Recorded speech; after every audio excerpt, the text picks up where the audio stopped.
Amazing Spread of Islamism. Peace and love, brothers and sisters. This is from 1912. In this world, according to the latest estimates, there are about 200 million Mohammedans. Of these, no less than 95 million live under British rule. A total of 5 million in excess of the Christian population of King George dominions. Most people, in considering these vast hordes of Muslims, never for a moment think of them as militant followers of the Prophet. They look upon the Islam world as acquiescence so far as the propagation of its doctrines is concerned, as yielding more and more to the teachings of the armies of Christian missionaries spread out over it. And remember, we just did the article where it said the Mohammedans was the least converts to Christianity. But according to a number of these very missionaries who have gained their knowledge in the battle line formed by Christianity against Islam and other religions, this is by no means the case. From the front, they bring the news that Mohammedanism, far from being quiet, is pushing the new life, that its missionaries, filled with fanatical zeal, are making hosts of converts to their doctrines, not only among pagans, but among people previously converted to Christianity.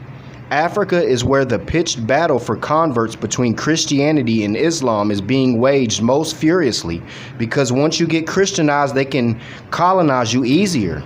Those who have been over the ground declare that the religious fate of the dark continent hangs in the balance. Mohammedanism has made such progress there of late. That is a question whether it will not soon become Africa's dominant faith. Nor is that portion of the earth the only place where Islam is striving triumphantly forward. Pan-Islamism, sedulously fostered by Abdul Hamid, deposed Sultan of Turkey, has served to stimulate the aggressiveness of the Prophet's followers in India, Malaysia, Central Asia, Siberia, Russia, and other lands. This aggressiveness is noticeable not only among those Mohammedans who seek to reconcile their time-worn religion to modernity, but also among the blind fanatics of orthodoxy, who will not give up one jot or tittle of the doctrines. Yahushua would say he won't change one jot or tittle handed down to them by their forefathers straight from the days of Muhammad.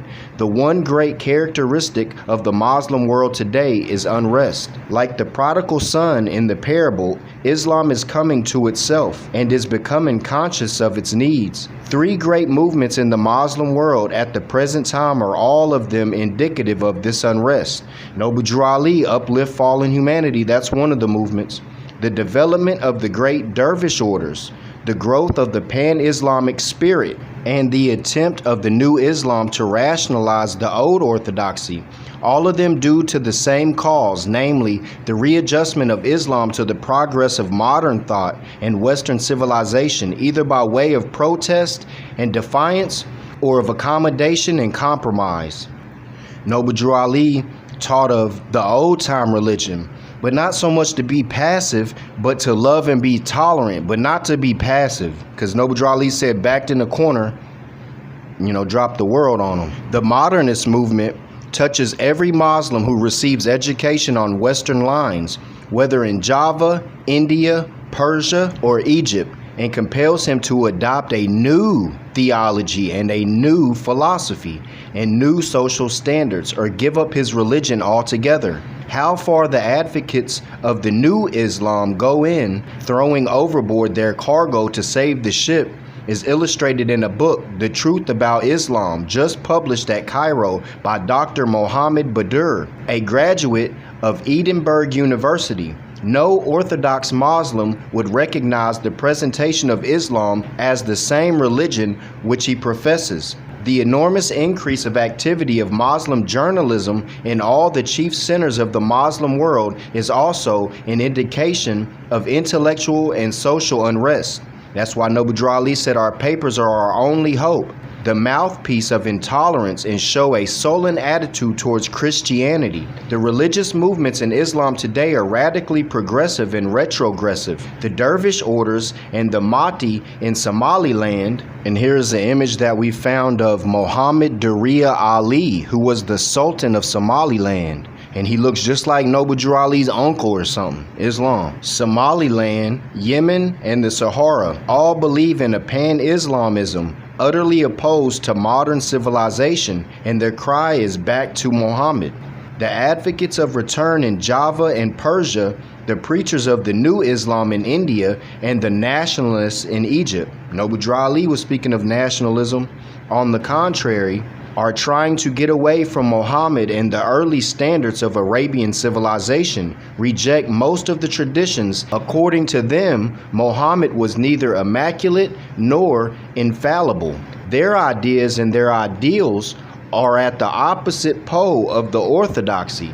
You know why? Because it was circulating through the Moorish Muslim world that a Moorish Messiah was going to be coming. However, as has been stated, Orthodox Islam and up-to-date Islam seem to be alike in one thing: they are both moving forward.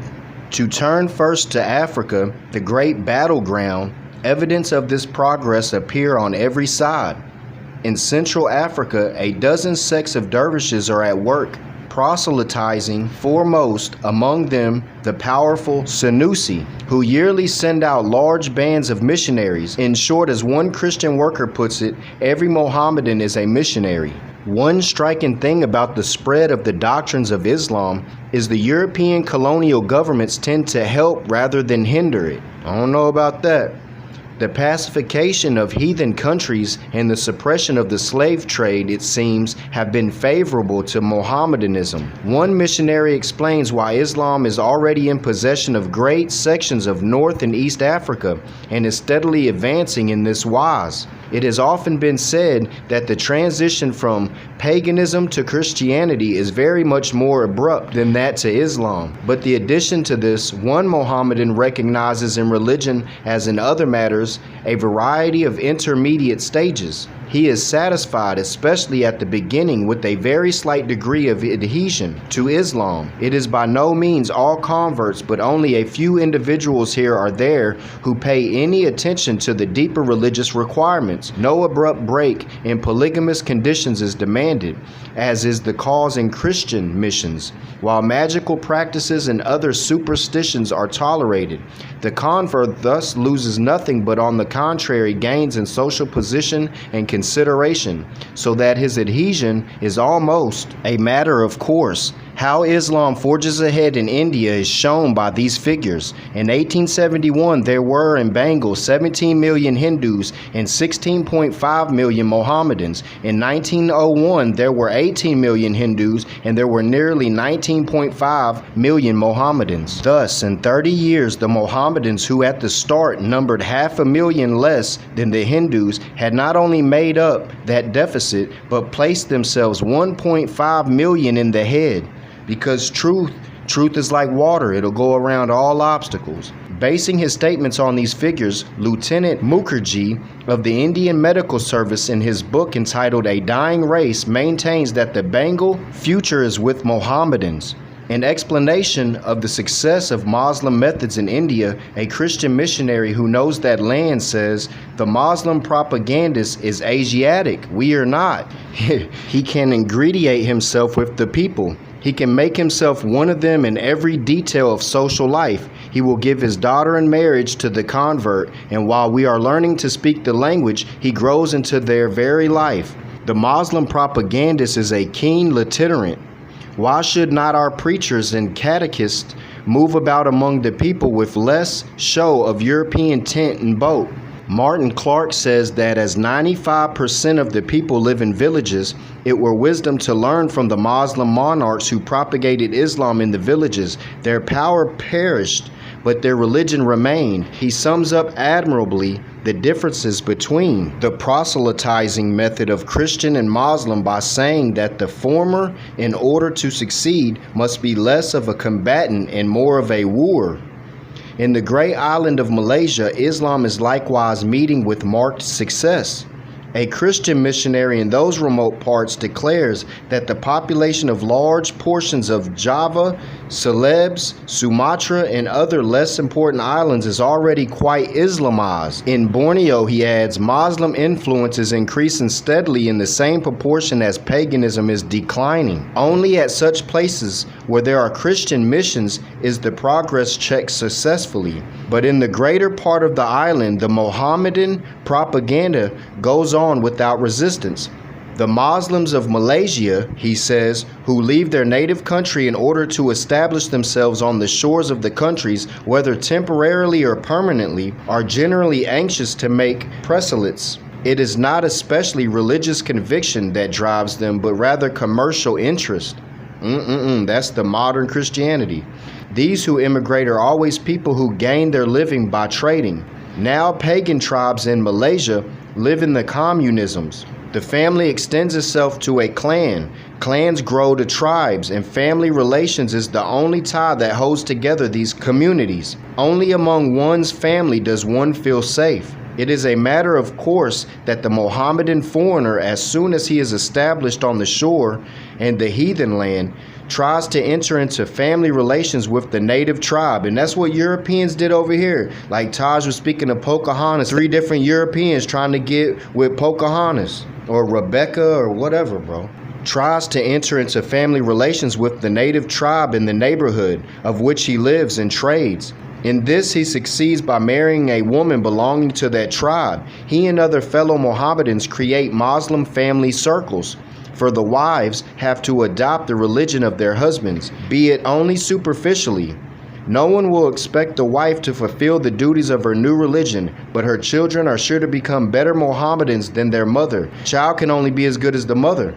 In this way, a group of Mohammedan families is formed, which grows into a Muslim community, and at last becomes a society with its own chief, but that is Sharif. And when it was translated into the European newspapers in America, they started spelling Sharif with the CH, and then it turned into a chief, but it's Sharif. Thus, some centuries ago, Islam established itself in Sumatra, afterwards in Java and the other islands of Malaysia, and in this way we see it at present establishing itself in central Celebes. Sometimes a good number of Mohammedan families settle at the coast, choose a chief or Sharif, but the Sharif is the bloodline of Ali, the succession, and a sultan before he makes his decision must go to the Sharif and get his yes, and so from the beginning immediately form a political unity. But whatever its origin may be, a Muslim establishment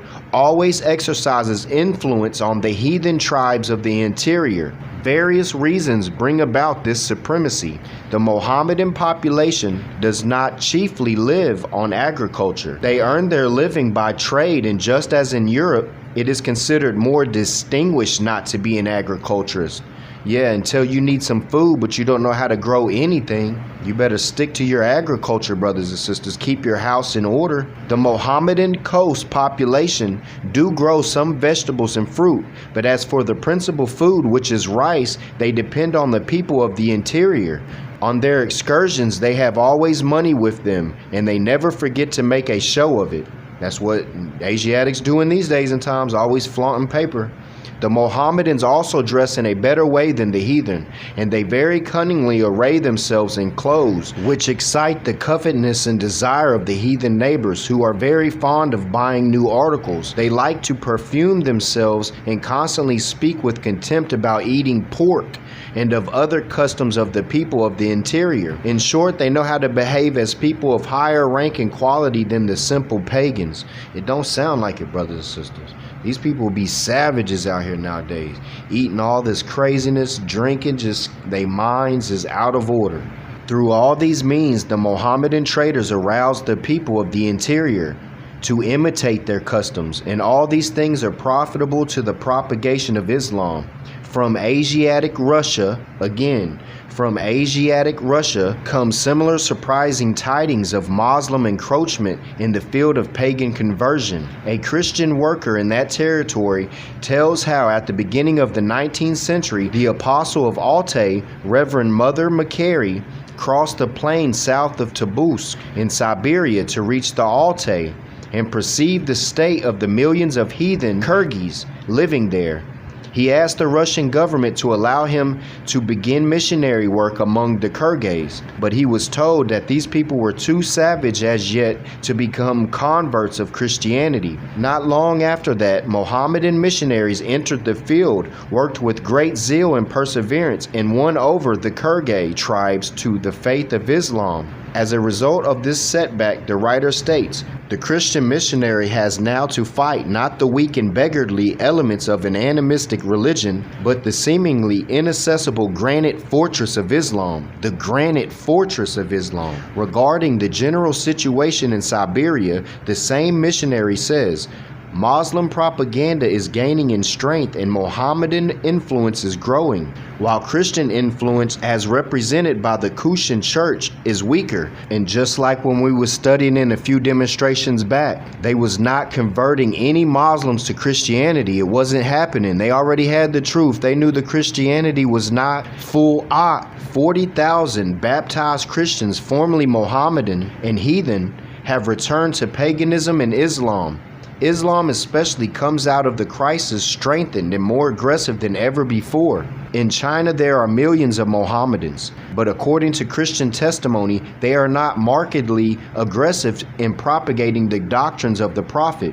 The same seems true of Turkey and Persia. In conclusion, attention should be called to a phase of the Mohammedan situation, which is especially startling from the fact that it is near to home. The activity of Muslim proselyters in the Western Hemisphere. In several of the West Indian islands and the Guyana territory of South America, there are thousands of East Indian Mohammedans. In British Guyana, there are 22,000. In Dutch Guyana, 5,800. In Central America and the West Indies, 20,000.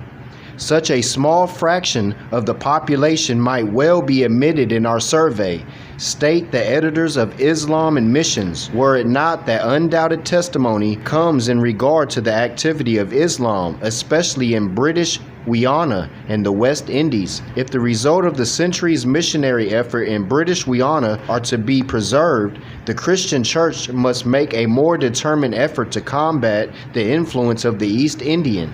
The struggle of the future in British Guyana will be between Christ and Mohammed. So this is a real easy conclusion to this story or this demonstration, in that there is two different Islams. There's the old time religion, which Noble Drew Ali spoke about, but then there is a reformed Islam, and that's what it says on the first page of the Ahmadiyya pamphlet. It says this is a reformed Islam, which means added to, make better, is reformed Islam. Noble Drew Ali said old time religion. They also spoke about nationalism being something new. Nationality ties you to your ancestry, so that's ancient. I leave you in peace and love. I hope you enjoyed the demonstration, brothers and sisters.